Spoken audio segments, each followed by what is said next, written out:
विदेश एक बार मैं स्विट्जरलैंड कथा में था, तो वहां एक भक्त था, अच्छे भक्त थे, वहीं के थे। तो हमारे गोवर्धन जी में जो कथा होती है माथुर जी हर वर्ष गोपी गीत पर, उसकी वो पहली कथा थी हमारी, जब 2009 में। तो हमने मैं उससे एक वर्ष पहले गया, तो मैंने कहा कि तुम आना उस कथा में, वहीं के थे। तो उसने कहा हम आ तो जाएं महाराज, पर ये हमारा एक कुत्ता है, हमारे को बच्चा नहीं है, काले रंग का कुत्ता था। और मजे की बात है उसका नाम भी उन्होंने रखा था श्याम सुंदर। तो मुझे भी थोड़ा संकोच होता था, भाई ऐसा तो मत करो यार। बोले महाराज इसके बहाने कम से कम ठाकुर जी का नाम तो लिया जाता है, श्याम सुंदर। तो बोले महाराज जी ये इसको कहाँ छोड़े, यहाँ हमारे कोई बच्चा था नहीं।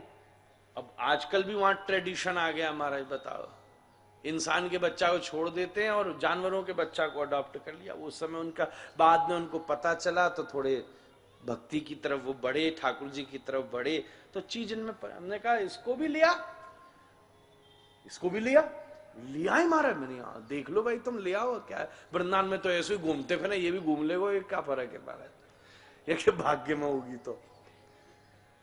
अच्छा, उनको बात जच गई, पता नहीं क्यों। और महाराज वो ले आए, 6 महीना कम से कम हमारे आश्रम में रहे। वो भारी डोलता रहता हो महाराज, बड़ा विशाल महा का कुत्ता। और आप, मैं ये बात बिल्कुल असली बोल रहा हूं, 2009 में जो गोवर्धन जी की कथा हुई थी, उसकी शायद इंटरनेट पर भी हो, नहीं तो आप उसकी रिकॉर्डिंग देखो, तो वो भी वहीं बैठा है, पूरी कथा सुनी है उसने महाराज। हाँ। ऐसे कोने में वो दोनों अंग्रेज बैठे रहते थे, पास में वो बैठा रहता था। हमारे बड़े महाराज की कथा सुनी उसने। हम तीनों की व्यास गद्दी लगी थी, पिताजी, दादाजी और हमारी। वो कथा हम तीनों भी उसमें अंतिम बार साथ बैठे थे, ऐसी लीला थी। और उसने तीनों की कथा सुनी, वहां बैठा रहता था कोना में, और आश्रम में एक सेवा करता था, हम उसको खिलाते थे। तो एक सेवा करता था खिलाने के बदले कि कोई बंदर नहीं घुसने देता था महाराज। ये हमने की, ये बड़ी शांति है महाराज। अब रावण को ये चीज नहीं मालूम थी, नहीं तभी तो इतने बानर घुस आए महाराज। ओ महाराज साहब, महाराज बहाता। तो उसने पूरी कथा सुनी, कार्तिक का बाकायदा नियम व्रत किया। वो कीर्तन करते दोनों जनों ने, ज्यादा तो कुछ आता नहीं था, वो भी बैठा सुनता रहता। और फिर महाराज जब उनके जाने का, 1-2 महीना बाद जाने का समय था, ठीक उससे 15 दिन पहले डॉक्टर साहब वो बीमार हुआ, और कि अचानक सब ठीक होते हुए वृंदावन में उसने शरीर छोड़ दिया। और वृंदावन की फिर रज उसको प्राप्त हुई वहीं। और मैंने कही भाई इस गति के लिए तो बड़े बड़े ब्रह्मादिक तरस रहे महाराज। ब्रज रज उड़ मस्तक लगे, मुक्ति मुक्त है जाए। ये कौन सा जीव था, क्या था, कौन सा संस्कार ऐसा बना? बोले महाराज ये तो सामान्य था, बस भगवान के नाम को ही सुनने से इतना प्रभाव पड़ा कि जो बड़ी बड़ी साधनाओं के बाद नहीं मिलता, वो उसको वो गति प्राप्त हो गई महाराज। इसमें आप संदेह नहीं करना महाराज, निश्चित वो ठाकुर जी के धाम में गया होगा। क्या व्रजरज के प्रति हमारी इतनी निष्ठा नहीं है? क्या वृंदावन के प्रति, नाम के प्रति इतनी निष्ठा नहीं? तो नाम तो सबका उद्धार कर देता है। इसलिए हनुमान जी ने नाम नामक साधन लेकर लंका में प्रवेश किया।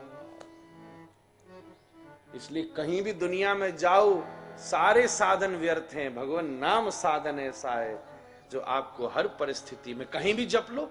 श्रीमद चैतन्य महाप्रभु कह रहे हैं, नामना मकारी बहुधा निज सर्वशक्त तत्रार्पिता नियमित स्मरणे न काला।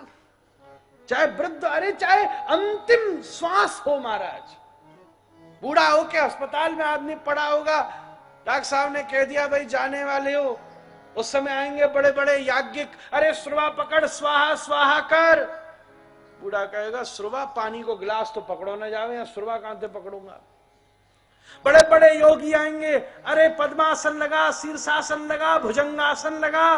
बोले 4 मसंद लगा के तो बैठा नहीं जाता, पद्मासन कहां से लगेगा महाराज।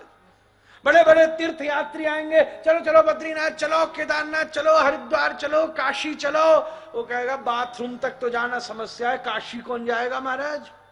ऐसी स्थिति में न योग हो सकता है, न यज्ञ हो सकता है, न व्रत हो सकता है, न तीर्थाटन हो सकता है। सारे संसाधन निराश होकर बैठ जाते हैं। पर ऐसी स्थिति में अंतिम निकल रही श्वास में भी अगर कोई जीव उत्तोलित बाहु होकर पुकारता है, जय जय श्री राधे, ठाकुर जी का गोलोक गूंज जाता है।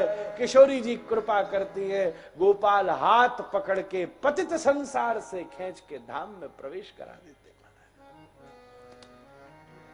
ये नाम की महिमा है, ये उसकी दिव्यता है।